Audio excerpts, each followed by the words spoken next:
എന്തായാലും ഞങ്ങൾ പുറത്തുവിടുന്ന വാർത്ത അത് സ്ഥിരീകരിക്കുന്ന വാർത്ത തന്നെയാണ്. വിളിപ്പിച്ചിട്ടുണ്ടെങ്കിൽ എന്നല്ല, വിളിപ്പിച്ചു കഴിഞ്ഞിട്ടുണ്ട്. ശശി തരൂർ ഹൈക്കമാൻഡുമായി ചർച്ച നടത്തുന്ന, അല്ലെങ്കിൽ ഹൈക്കമാൻഡ് ശശി തരൂരിനെ നമ്പർ 10 ജൻപദിലേക്ക് വിളിപ്പിക്കുക തന്നെയാണ് ചെയ്തിട്ടുള്ളത്. വലിയ വിവാദങ്ങളുടെ പശ്ചാത്തലത്തിൽ ആണ് ഈ തരത്തിൽ ഹൈക്കമാൻഡ് വിളിപ്പിക്കുകയും ചെയ്തിട്ടുള്ളത്. ഇപ്പോൾ കൂടിക്കാഴ്ചയ്ക്കായി അല്ലെങ്കിൽ ചർച്ചയ്ക്കായി ശശി തരൂർ ഇപ്പോൾ അവിടെ എത്തുകയും ചെയ്തിട്ടുണ്ട് എന്നതാണ് ഏറ്റവും പുതിയ വിവരം. ഡാൻ തന്നെയാണ് തുടരുന്നത്. ഡാൻ ഈ സൂചിപ്പിക്കുന്നത് പോലെ തരൂരിനെ അനുനയിപ്പിക്കുക എന്നതിനപ്പുറത്ത് അനുസരിപ്പിക്കുക എന്നതുകൂടി വളരെ പ്രധാനപ്പെട്ടതായി മാറുന്നുണ്ട്. അദ്ദേഹം കോൺഗ്രസിന്റെ വളരെ പ്രധാനപ്പെട്ട പദവി വഹിക്കുന്ന ആളാണ്. കോൺഗ്രസിന്റെ ടിക്കറ്റിൽ മത്സരിച്ച് MP ആയിട്ടുള്ള വ്യക്തിയാണ്. വളരെ പ്രധാനപ്പെട്ട നിലയിൽ, ഒരു വ്യക്തിത്വം എന്ന നിലയിലും അദ്ദേഹത്തിന്റെ പ്രതികരണങ്ങളെ മറ്റുള്ളവർ നിരീക്ഷിക്കുന്ന സാഹചര്യമുണ്ട്. അപ്പോൾ അങ്ങനെയുള്ള നേതാവാണ് കോൺഗ്രസിന്റെ നയത്തിനും നിലപാടുകൾക്കും വിരുദ്ധമായി പ്രവർത്തിക്കുകയും ലേഖനം എഴുതുകയും അത് തിരുത്താതിരിക്കുകയും ചെയ്യുന്നത്. അതുകൊണ്ട് തന്നെ തരൂരിന് കൃത്യമായ നിർദ്ദേശം നൽകും എന്നല്ലേ നമുക്ക് മനസ്സിലാക്കേണ്ടി വരുന്നത്? അഭിലാഷ്, അദ്ദേഹം അങ്ങനെ പറയുമ്പോഴും നമുക്ക് ലഭിക്കുന്ന വിവരങ്ങൾ അങ്ങനെയല്ല. അതായത് തരൂരിനെ അങ്ങനെ ഭീഷണിപ്പെടുത്തിയോ അല്ലെങ്കിൽ താക്കീത് ചെയ്തോ ഒന്നും വരുതിയിൽ നിർത്താൻ കഴിയുന്ന ഒരു സാഹചര്യത്തിലല്ല നിലവിൽ തരൂരുള്ളത്. അതിനെക്കുറിച്ച് കോൺഗ്രസ് നേതൃത്വത്തിന്, ദേശീയ നേതൃത്വത്തിന് കൃത്യമായ ബോധ്യമുണ്ട്. അതായത് തരൂരിന് മുമ്പിൽ വിവിധ വലിയ കക്ഷികളുടെ ഓഫറുകളുണ്ട്.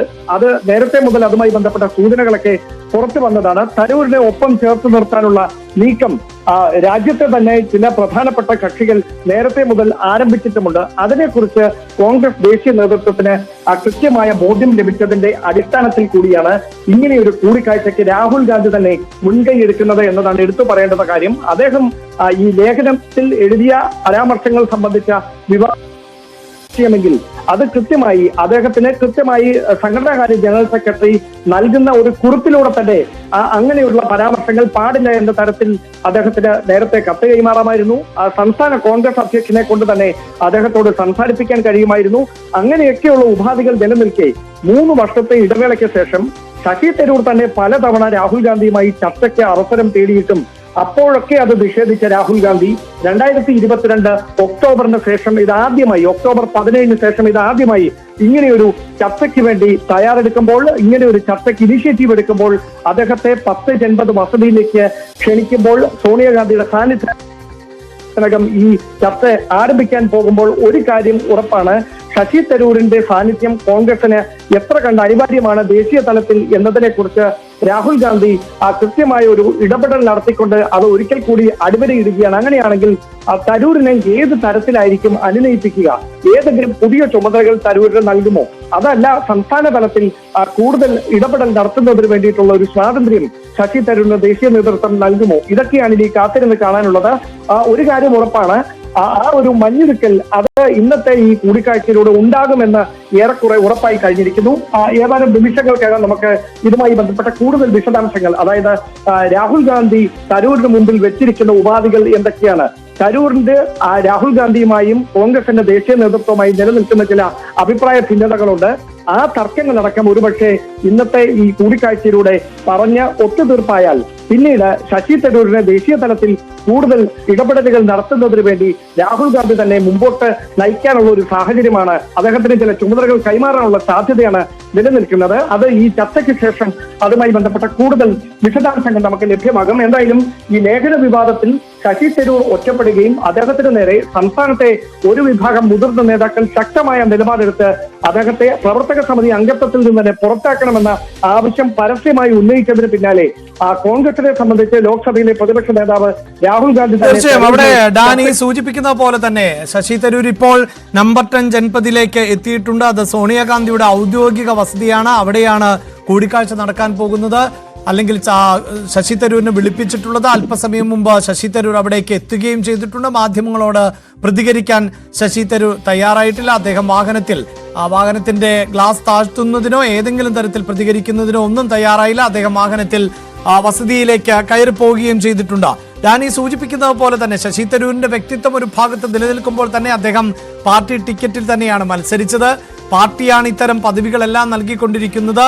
അവിടെയാണല്ലോ ഡാൻ അവസാനം പറഞ്ഞ പ്രധാനപ്പെട്ട പോയിന്റ്, അതായത് പാർട്ടിയെ വലിയ തോതിൽ പ്രതിസന്ധിയിലാക്കുന്ന സാഹചര്യം ഉണ്ടാകുന്നു. സംസ്ഥാനത്ത് ഇപ്പോൾ UDF-നും കോൺഗ്രസിനും ഒക്കെ അനുകൂലമാകുന്ന ഒരു രാഷ്ട്രീയ സാഹചര്യം ഉണ്ട് എന്ന് പൊതുവെ വിലയിരുത്തപ്പെടുന്നു. ആ സമയത്താണ് സർക്കാരിനെ സ്തുതിച്ചുകൊണ്ട് രംഗത്തെത്തുന്നത്. ഒരുപക്ഷെ ദേശീയ തലത്തിൽ ചർച്ചയാകുന്ന മോദി സ്തുതിയേക്കാൾ അപ്പുറം ഈ ലേഖനം കേരളത്തിൽ വലിയ തോതിൽ ചർച്ചയായി കഴിഞ്ഞൊരു പശ്ചാത്തലം കൂടിയുണ്ട്.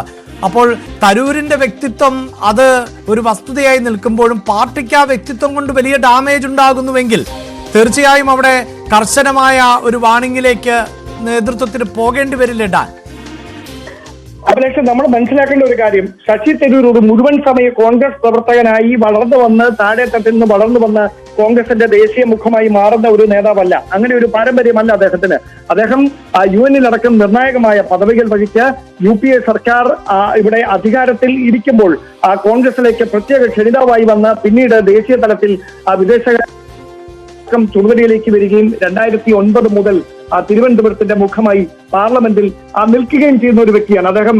ഇതോടുകൂടി പാർലമെന്റ് രാഷ്ട്രീയത്തിൽ നിന്ന് പാർലമെന്ററി രാഷ്ട്രീയം താൻ അവസാനിപ്പിക്കുകയാണ്, ഇനി മത്സരരംഗത്തേക്ക് ഇല്ല എന്ന് പരസ്യമായ പ്രസ്താവന നടത്തിയ ആളാണ്. അപ്പോൾ മുതൽ ഒരുപാട് സംശയങ്ങളും അഭ്യൂഹങ്ങളും ഒക്കെ ഉയരുന്നുണ്ടായിരുന്നു. എന്താണ് തരൂരിന്റെ പ്ലാൻ? അദ്ദേഹം എന്തുദ്ദേശത്തോടെയാണ് ഇങ്ങനെ പറയുന്നത്? സംസ്ഥാന രാഷ്ട്രീയത്തിൽ സജീവമാകാനുള്ള നീക്കമാണോ തരൂർ നടത്തുന്നത്? ഇതൊക്കെ കോൺഗ്രസ് നേതാക്കൾക്കിടയിൽ വലിയ തരത്തിൽ ചർച്ച ചെയ്യപ്പെട്ടതാണ്. അതിനിടയിലാണ് തരൂർ MP സ്ഥാനം തന്നെ രാജിവെച്ചേക്കുമെന്നും അദ്ദേഹം BJP പാളയത്തിലേക്ക് എത്തിയേക്കുമെന്നുമൊക്കെയുള്ള ചർച്ചകൾ കോൺഗ്രസിലെ തന്നെ മുതിർന്ന നേതാക്കൾക്കിടയിൽ സജീവമായത്. ഈ ഒരു പശ്ചാത്തലം കോൺഗ്രസ് ദേശീയ നേതൃത്വം ഗൗരവത്തോടെ തന്നെയാണ് കാണുന്നത്. കാരണം കോൺഗ്രസിനെ സംബന്ധിച്ച് 2 മുൻ മുഖ്യമന്ത്രിമാരുടെ മക്കൾ അവർ BJP പാളയത്തിലേക്ക് പോയി. അതുണ്ടാക്കിയ ക്ഷീണം ചെറുതല്ല. പത്മജ വേണുഗോപാലും അതോടൊപ്പം തന്നെ അനിൽ ആന്റണിയും. അതേസമയം AK ആന്റണി പ്രവർത്തക സമിതി അംഗമായി തുടരുന്നതിനിടയിലാണ് അനിൽ ആന്റണി BJP പാളയത്തിലേക്ക് എത്തിയത്. അത് തന്നെയാണ് കോൺഗ്രസിനെ വലിയ തരത്തിലൊരു പ്രതിരോധത്തിലാക്കുന്ന തരത്തിലേക്ക് കാര്യങ്ങൾ എത്തിച്ചത്.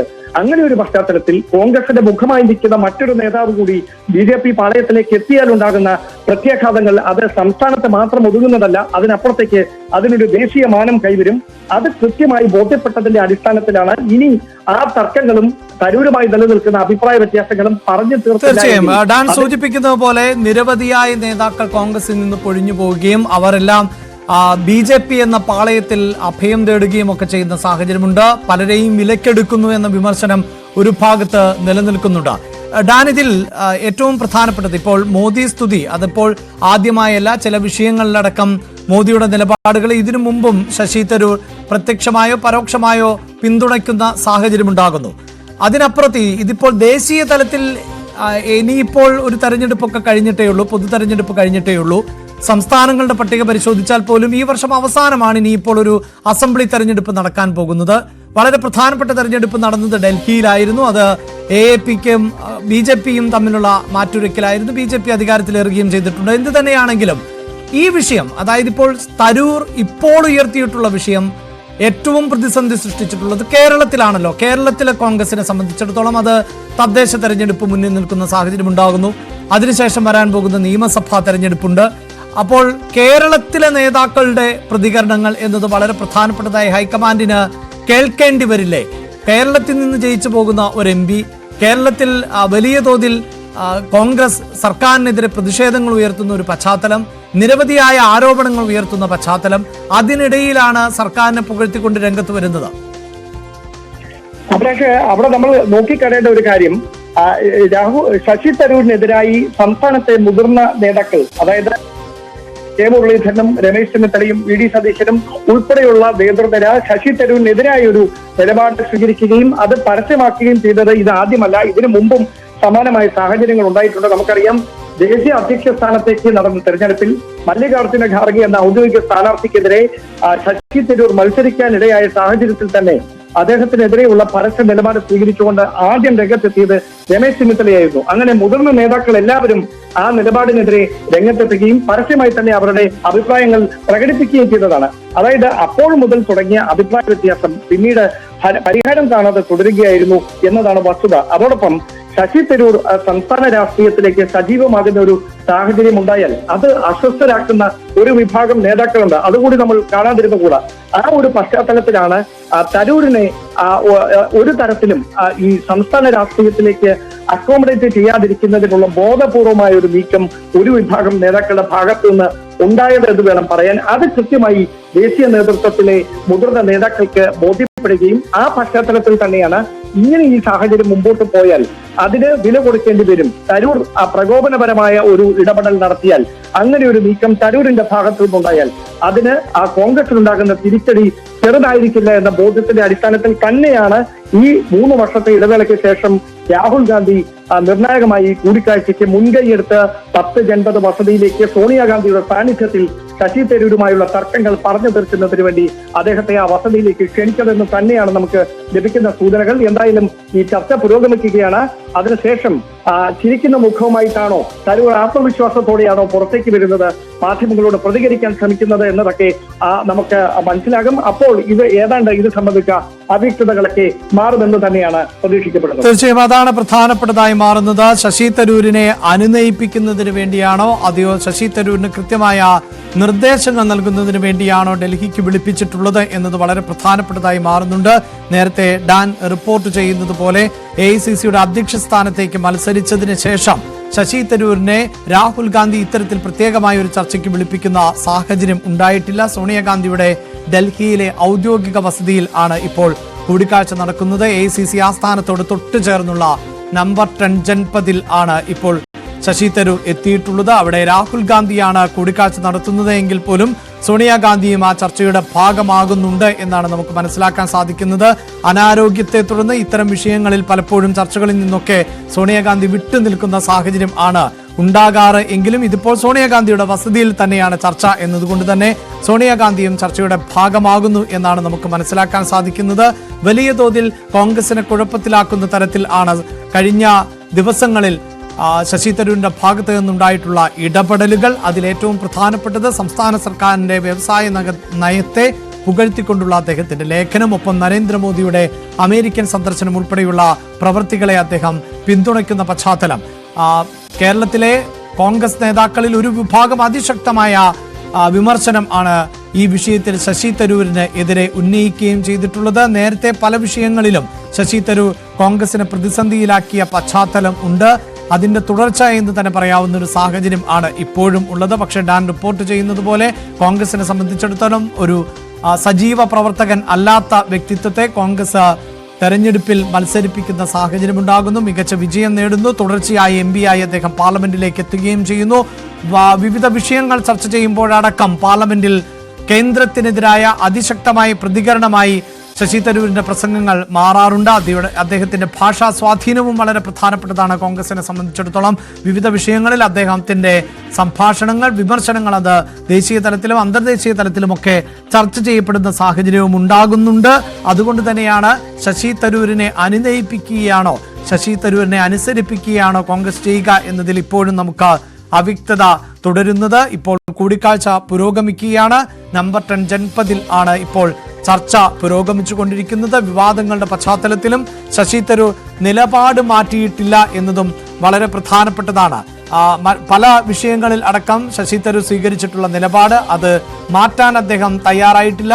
കോൺഗ്രസിന്റെ ഭാഗത്ത് നിന്ന്, സംസ്ഥാന നേതാക്കളുടെ ഭാഗത്ത് നിന്ന് പരസ്യമായും ഒക്കെ വിമർശനങ്ങൾ ഉയർന്നപ്പോഴും തന്റെ നിലപാട് മാറ്റാൻ അദ്ദേഹം തയ്യാറായില്ല. അതോടൊപ്പം തന്നെയായിരുന്നു ശരത് ലാലിന്റെയും കൃപേഷിന്റെയും മരണം, കൊലപാതകത്തിന് ശേഷമുള്ള അതിന്റെ വാർഷിക ദിനത്തിൽ അദ്ദേഹം ഫേസ്ബുക്കിൽ CPIMനെ അതിരൂക്ഷമായ ഭാഷയിലാണ് വിമർശിച്ചിരുന്നത്. നരഭോജികൾ എന്ന തരത്തിൽ വിമർശിച്ചുകൊണ്ട് അദ്ദേഹം FBയിൽ പോസ്റ്റ് ചെയ്തിരുന്നുവെങ്കിലും പിന്നീട് അതും തിരുത്തുന്ന സാഹചര്യം ഉണ്ടാകുന്നു. ആ വിമർശനത്തിന്റെ മുനയൊടിക്കുക അല്ലെങ്കിൽ വിമർശനം മുക്കുന്ന സാഹചര്യം ശശി തരൂരിന്റെ ഭാഗത്ത് നിന്ന് ഉണ്ടാകുന്നു. അപ്പോഴും കോൺഗ്രസ് പറഞ്ഞത് കേൾക്കാനോ നേതാക്കൾ പറഞ്ഞത് കേൾക്കാനോ ശശി തരൂർ തയ്യാറായിരുന്നില്ല, തിരുത്താൻ തയ്യാറായിരുന്നില്ല. പ്രതിപക്ഷ നേതാവും അതോടൊപ്പം തന്നെ KPCC അധ്യക്ഷനും ശശി തരൂരിന്റെ നിലപാടിന് എതിരെ രംഗത്ത് വന്ന പശ്ചാത്തലമുണ്ടാകുന്നു. തെറ്റായ കണക്കുകൾ ആണ് സംസ്ഥാന സർക്കാർ ജനങ്ങളിലേക്ക് എത്തിക്കുന്നത്. സംസ്ഥാനത്തിന്റെ വികസന നേട്ടങ്ങൾ, അതോടൊപ്പം തന്നെ വ്യാവസായിക രംഗത്ത് വന്നിട്ടുള്ള മാറ്റങ്ങൾ ഒക്കെ ഉയർത്തിക്കാണിക്കുന്ന കണക്കുകൾ അത് തെറ്റായ കണക്കുകൾ ആണ് എന്ന് പ്രതിപക്ഷ നേതാവ് സ്ഥാപിക്കുകയും ആ തെറ്റായ കണക്കുകളുടെ അടിസ്ഥാനത്തിലാണ് ഇങ്ങനെ ഒരു ലേഖനം എഴുതിയത് എന്നത് പറയുകയും ചെയ്യുമ്പോഴും ആ ലേഖനം തിരുത്താനോ തെറ്റായ വിവരങ്ങളെയാണ് താൻ ആധികാരികമാക്കിയത് എന്ന് സൂചിപ്പിക്കാനോ ഒന്നും തയ്യാറായിരുന്നില്ല. ടി ജി സജിത്ത് കൂടി